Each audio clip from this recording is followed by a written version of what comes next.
Depuis 2009, les traités européens prévoient explicitement que tout État membre peut décider unilatéralement de se retirer de l'Union européenne.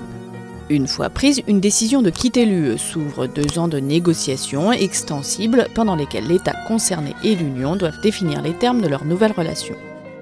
Négociations dignes du plus compliqué des divorces compte tenu de l'imbrication des législations nationales et communautaires et de la profondeur des liens tissés au fil des ans dans des domaines aussi variés que l'économie, la finance, la sécurité, le social, l'environnement ou la culture. Un accord bilatéral sur mesure peut tenter d'être négocié.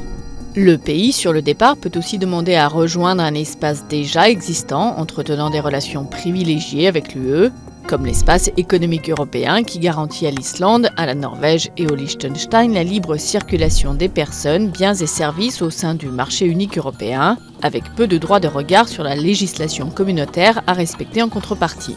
Si au bout de la période de négociation aucun accord n'est trouvé, le pays qui fait sécession devient un simple pays tiers au même titre que n'importe quel pays comme par exemple les États-Unis ou la Chine. L'accès privilégié au marché unique est supprimé.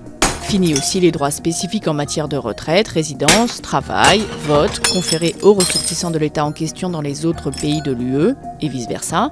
Les droits de douane dans les échanges commerciaux sont, eux, restaurés. Des conséquences sont aussi à prévoir dans les relations entre le pays quittant l'UE et le reste du monde. L'Union adopte souvent par exemple, en tant que bloc, des sanctions contre des pays tiers et négocie au nom de ses États membres des accords dans un certain nombre de domaines comme le commerce, le transport aérien ou l'environnement.